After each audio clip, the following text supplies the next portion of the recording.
बिहार में विधानसभा चुनाव से पहले सियासत का पारा अब चरम पर है। वोटर लिस्ट में धांधली और वोट चोरी के आरोपों पर विपक्ष लगातार चुनाव आयोग को घेर रहा है। इसी बीच कांग्रेस ने मतदान अधिकार यात्रा का बिगुल बजाया और राहुल गांधी ने पहले ही दिन बिहार के नेता प्रतिपक्ष तेजस्वी यादव के साथ मंच साझा करते हुए बीजेपी पर जमकर हमला बोला। लेकिन इस राजनीति पर सबसे बड़ा वार किया है प्रशांत किशोर यानी पीके ने राहुल और तेजस्वी की इस यात्रा राजनीति को सीधे सीधे जन स्वराज की सफलता का डर करार दिया। पीके ने दो टूक कहा, हमारी पदयात्रा ने नेताओं को सड़क पर उतरने को मजबूर कर दिया। ये वही डर है जिसकी वजह से 20 सालों से ठप पड़ी पेंशन 400 से बढ़कर 1100 हो गई, रसोइयों का वेतन दुगना हो गया। जनता अब इन्हें पहचान चुकी है और उनके सामने नया विकल्प खड़ा हो गया है। पीके ने अपने बयान में क्या कुछ कहा, आप सुनिए। आप भी पत्रकार हैं, यहाँ के नागरिक हैं, आप देखिए कि बिहार बदलाव की सभा में लोगों का क्या उत्साह है।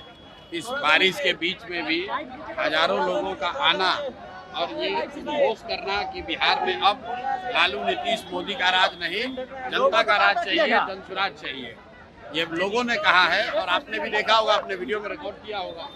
ये तेज प्रताप का गढ़ क्षेत्र माना जाता है, आपके डर से पहले वो। अरे भाई, किसी का कोई गढ़ क्षेत्र नहीं होता है, गढ़ सिर्फ जनता का है। जनता मालिक है, जिसको वोट देगी वही उसी का गढ़ है। किसी ये कोई राजवाड़ा थोड़ी ना है कि ये तेज प्रताप जी का गढ़ है कि प्रशांत किशोर का गढ़ है। किसी का कोई गढ़ नहीं है, जनता जिसको वोट देगी उसी का गढ़ होगा। राहुल गांधी पदयात्रा पे निकले, राहुल गांधी अच्छी बात है। कम से कम प्रशांत किशोर की पदयात्रा ने बिहार के नेताओं को रोड पर तो उतारा, नहीं तो यहाँ पर तो सिर्फ लालू के डर से नीतीश और मोदी के डर से लालू को वोट मांगने की परिपाटी थी।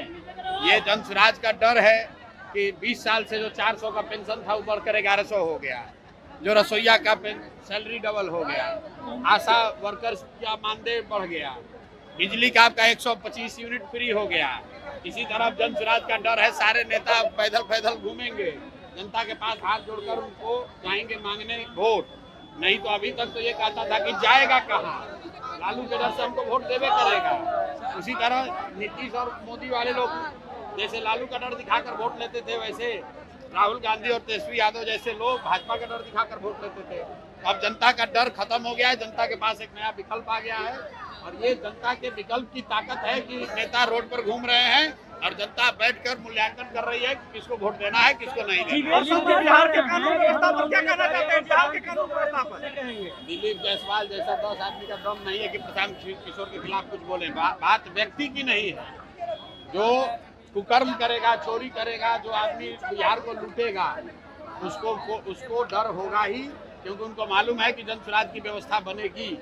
तो बिहार में जो सबसे भ्रष्ट नेता और अफसर हैं, बड़े नेता और बड़े अफसर, इनको सलाखों के पीछे डाला जाएगा और इनके आने वाली पीढ़ी से लूटे हुए पैसे को वसूला जाएगा। बिहार जीवेश को लगता है कि हम नोटिस भेजेंगे और हम नकली दवाई नहीं बना। मंत्री जीवेश कुमार जिसको कोर्ट ने कन्विक्ट कर दिया, जैसे लालू जी हैं, लालू जी पर चारा चोरी का इल्जाम लगना एक बात है और कोर्ट का कन्विक्शन अलग बात है। कोर्ट ने, न्यायालय ने ये बता दिया कि आपने इसमें आपकी गलती पाई गई। उसी तरह जीवेश मिश्रा के लिए राजस्थान के कोर्ट ने ये कह दिया कि ये जाली दवा बनाते थे, जाली दवा बनाने का इल्जाम इन पर साबित हुआ है। अब प्रशांत किशोर को उस पर कुछ कहने की जरूरत नहीं है। सीएजी का रिपोर्ट है 71,000 करोड़ का जो महाघटोला हुआ है एनडीए की सरकार में। भैया, वो एनडीए की सरकार में नहीं हुआ है, खाली पिछले 5 वर्ष में हुआ है। 5 वर्ष में 78,000 करोड़, बिहार जैसे गरीब राज्य में 78,000 करोड़ रुपया का हिसाब किताब ही नहीं है कि वो पैसा गया कहाँ, घोटाला हुआ कि नहीं हुआ, ये तो जांच का विषय है। लेकिन जो सीएजी ने कहा कि 78,000 करोड़ पिछले 5 साल में सरकार ने खर्च किया जनता का पैसा, जिसका कोई लेखा जोखा कोई। यानी तस्वीर बिल्कुल साफ है। बिहार की सियासत में अब समीकरण बदल चुके हैं। राहुल तेजस्वी की जोड़ी बीजेपी पर प्रहार कर रही है तो पीके विपक्ष की इस एकजुटता पर ही सवाल खड़े कर रही है। और सबसे बड़ा सवाल यही है, क्या 2025 में चुनाव में जनता का मूड वाकई बदल चुका है या फिर ये यात्राएं सिर्फ सियासी नाटक है। बिहार की तमाम खबरों और अपडेट्स के लिए बने रहे हमारे साथ, देखते रहे नवचेतना टाइम्स।